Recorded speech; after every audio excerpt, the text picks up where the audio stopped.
सिपाही की खुदकुशी मामले में अब माइंड मास्टर गिरफ्तार।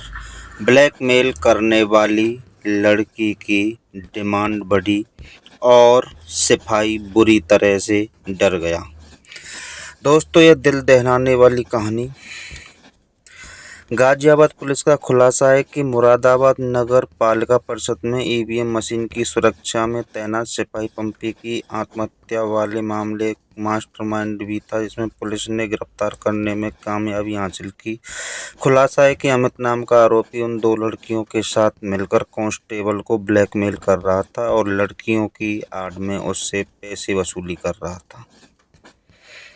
दरअसल अमित के ही कहने पर प्राची कांस्टेबल से रुपए ऐंठती थी। ये भी खुलासा हुआ कि प्राची और कांस्टेबल पंपी काफ़ी लंबे समय से रिलेशनशिप में थे। मुकदमे का डर सताने लगा था सिपाही को। पंपी को इस बात का डर सताने लगा था कि प्राची कहीं उसके खिलाफ रेप का मुकदमा न दर्ज कर दे। इसके अलावा सिपाही पंपी को इस बात का भी डर सता रहा था कि कहीं ये बात उसके घर वालों को पता न चल जाए। अपने ही डर की वजह से प्राची उसकी डिमांड के मुताबिक लाखों रुपए दे चुका था। प्राची की डिमांड बढ़ती ही जा रही थी। पुलिस की तफ्तीश की खुलासा है कि अमित ही प्राची को पंपी से और रुपए को मांगने के लिए दबाव डालता था। प्राची की डिमांड के लगातार बढ़ने की वजह से पंपी इस कदर परेशान हुआ कि उसने एक रोज़ ड्यूटी के वक्त अपनी ही राइफल से गोली मारकर आत्महत्या कर ली थी।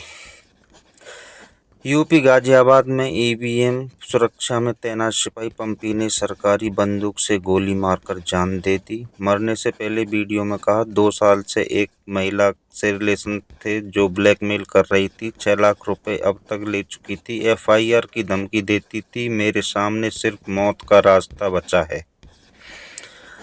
शादीशुदा था कांस्टेबल पंपी। पुलिस की तफ्तीश का खुलासा ये है कि सिपाही पंपी बुलंदशहर के गांव औरंगाबाद में अपने परिवार के साथ रहता था। वो शादीशुदा भी था। साल 2018 में यूपी पुलिस में वो बतौर सिपाही भर्ती हुआ था। 2022 में उसकी मुलाकात उसके ही गांव में रहने वाली प्राची से हुई। दोनों की मेल मुलाकात इश्क में बदल गई। शुरू में दोनों का वक्त अच्छा बीत रहा था, लेकिन अचानक प्राची के लक्षण बदल गए और वो फरमाइश पर फरमाइश करने लगी, क्योंकि अब प्राची अपने रिश्ते के चचेरे भाई अमित और अपनी दोस्त सोनिया के इशारे पर काम करने लगी थी।